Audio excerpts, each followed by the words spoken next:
and there I found a letter from a girl named Sandra. I'll read it to you. I woke up in the middle of the night and realized that something was wrong. The light in the corridor was turned off. It prevented me from sleeping.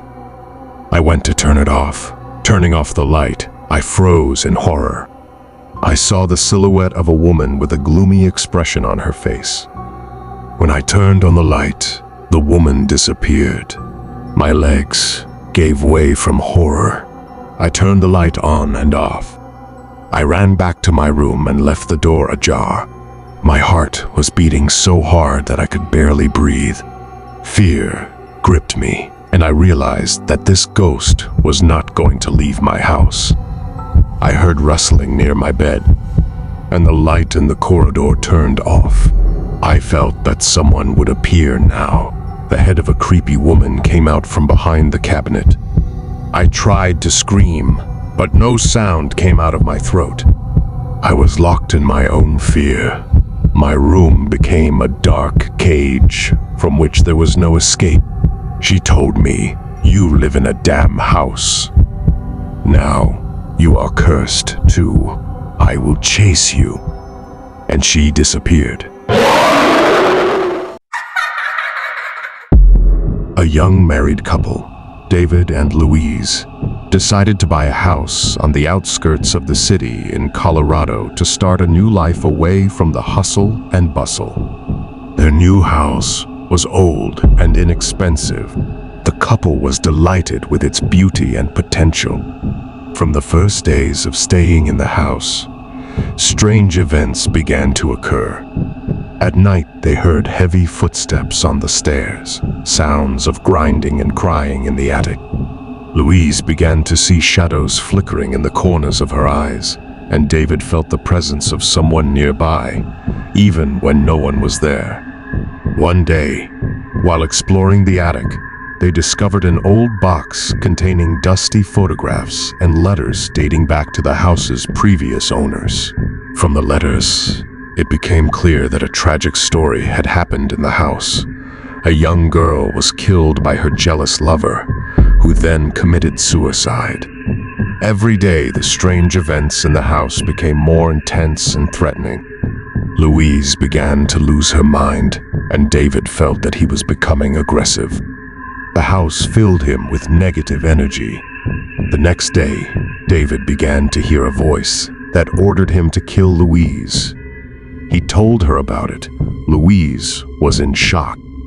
She suggested packing up and leaving the house. But David became very angry. It was not like him. He became different, as if someone had possessed him. Louise was very scared to be with David. He did not let her out of the house. He scared her very much and was strange. And in the evenings, I sat in the basement and looked at photographs of the previous residents of this house. Louise found a psychic on the internet, told him her story, and invited him home while David was sleeping. Entering the house, the psychic felt an ominous energy and immediately said to Louise, "I know what's wrong with David." The psychic had to tie David up and invite him to the priest's house to perform the ceremony. It turned out that David was possessed by the spirit of the man who killed his wife in this house. The spirit ordered David to do the same to Louise. When the priests arrived, they immediately began the ritual. They read prayers, and David screamed at the top of his lungs and tore his clothes. The man's evil spirit did not want to leave his body. After 10 minutes, a black cloud of smoke came out of David and evaporated.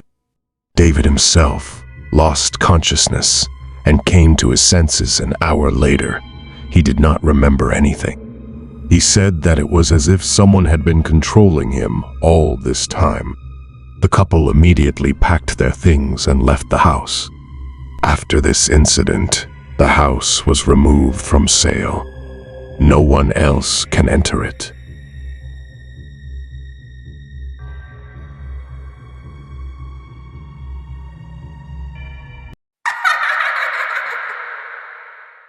My grandfather died, so I decided to temporarily live in his house.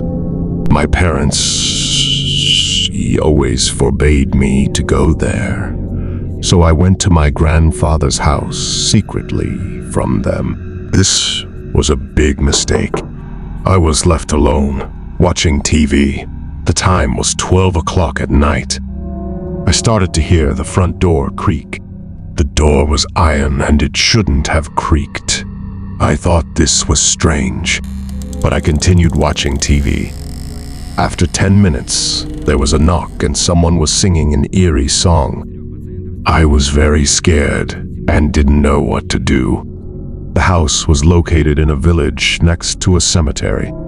My grandfather said that terrible things were happening there, as if dead souls were leaving their graves and trying to take the living with them. But I didn't believe it. The knocking and creaking intensified. I could no longer sit quietly and decided to check the door. I wish I hadn't gone there. When I went to check the house, I heard footsteps as if someone was following me. It was a real spirit of a dead man. He wanted to take me with him to the cemetery. When I came to the last room and turned around, I saw the ghost of a woman. She spat at me. It was a terrible stench. She said, "I took your grandfather. Now it's your turn." I was very scared and started screaming. I thought that I would not survive. But I was very lucky. The neighbors heard the scream and came running to help. I told them everything. They believed me and told me to leave before it was too late. My father told me that these neighbors died 5 years ago and were buried in this cemetery. Perhaps they protect the living from evil spirits.